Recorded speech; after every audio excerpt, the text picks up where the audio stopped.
Hello everyone, it's David from Aventine here with another installment of our market review and outlook.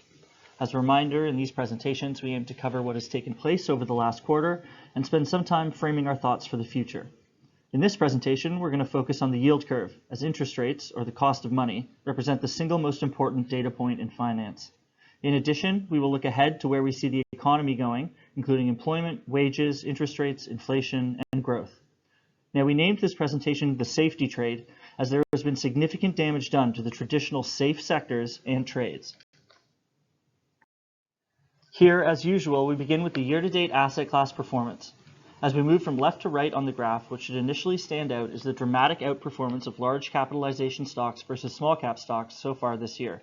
Second, I want to point out how the traditionally defensive sectors have suffered terrible drawdowns, while the technology sector continues to drive the market. To put it in perspective, in Q3, the utility sector was down 10% and consumer staples retreated 7%. Moves of this magnitude are rarely seen without a significant market crash, but can occur as yields increase, as these stocks are often considered bond proxies. The safe parts of the market are not providing any diversification benefits. This performance has obviously been backed up by fund flows. Here we can see the capital invested in each sector in the US stock market. Nearly $40 billion has been pumped into technology stocks over the past year, at the expense of nearly every other sector. This is reflected in valuations as well. The technology sector is carrying the entire market. If we look at the ratio of technology stocks to small cap stocks, we have recently hit an all-time high of 8.3 times. Even at the peak of the dot-com bubble, this ratio only reached 8.1 times. Now, switching gears, here we can see the current state of the US yield curve. We can clearly see that the curve remains inverted, however far less so than the last time we spoke. In fact, the 2s10s curve, calculated as the yield on the 10-year Treasury minus the 2-year, currently sits at negative 17 basis points versus a peak of negative 108 basis points in March. Many people think that the yield curve is driven completely by central banks. However, this is only partly true. The primary driver will always be supply and demand. Let's dissect that. Let's start with supply. As we can see, supply has been growing steadily as the US continues to issue more debt. Total debt outstanding in the US now stands at a whopping $33 trillion. Supply is also impacted by current holders of the debt who may sell. As the Chinese economy slows and trade between the two nations withers, China will have fewer dollars to recycle back into treasuries. This chart would lead you to believe that China and other countries are actively selling down their treasury portfolio.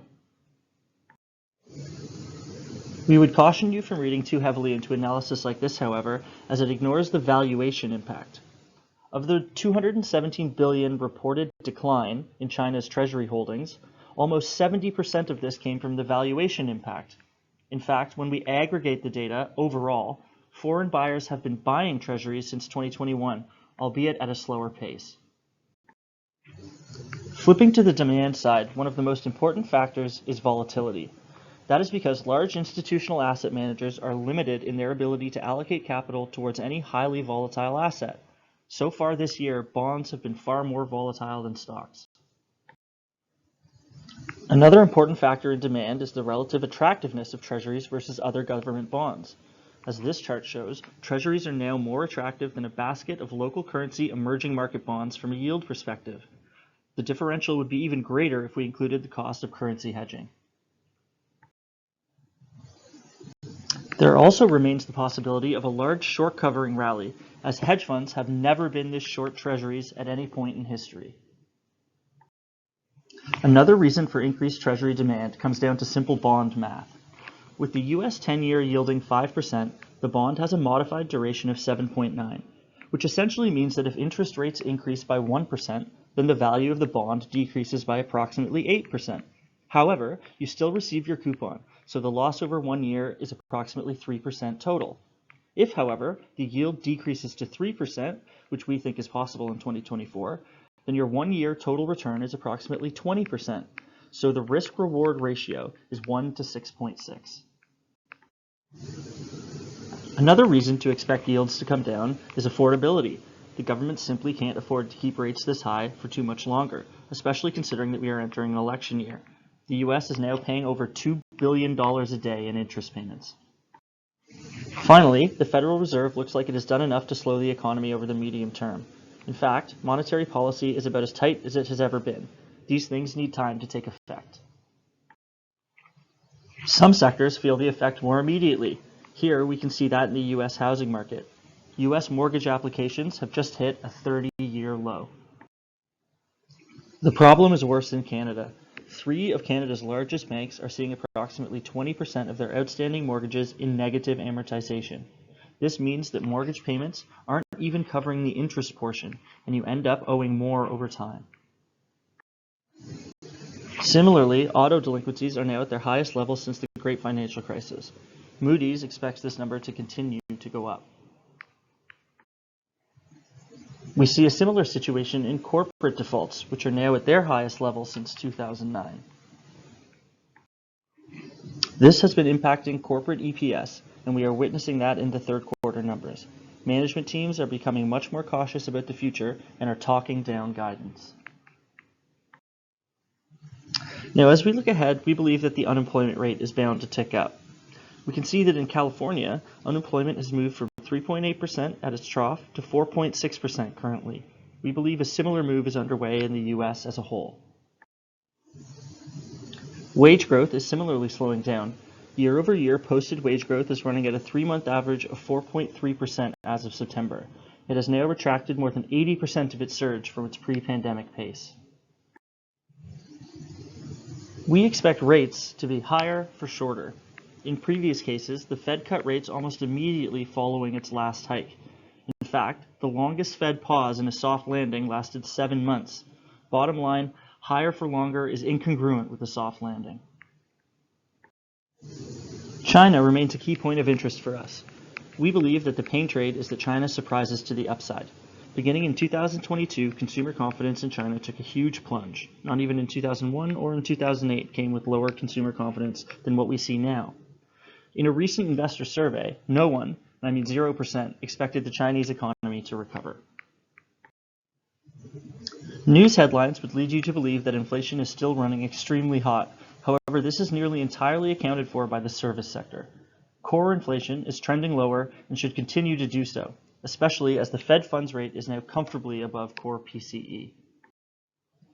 Many people argue that rates need to stay high due to strong growth. In fact, third quarter real GDP jumped to 4.9%, the highest growth rate witnessed since Q4 2021.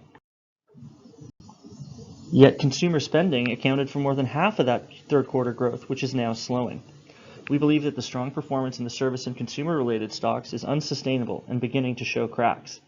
Airlines, hotels, and the leisure sector in general look particularly vulnerable as we enter 2024. This is backed up by the consumer confidence data. How can consumer spending remain as strong when consumer sentiment today is about as negative as it was during the Great Recession? We are actively adding to short positions in the consumer discretionary and consumer services sectors to reflect this view.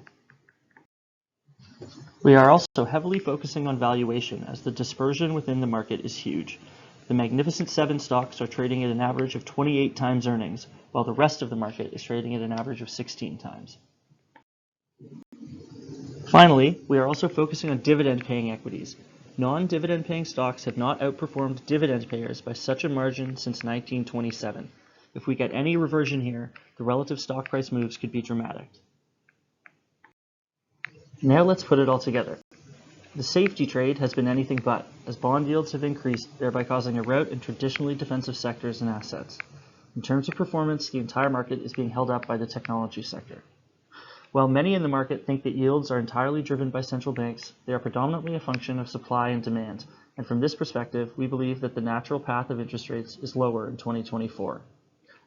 Furthermore, the U.S. government will soon be unable to afford the interest on its growing debt load without a change in entitlements or lower rates. Growth is being held up by the consumer. The cracks are beginning to show in employment, wages, and delinquencies.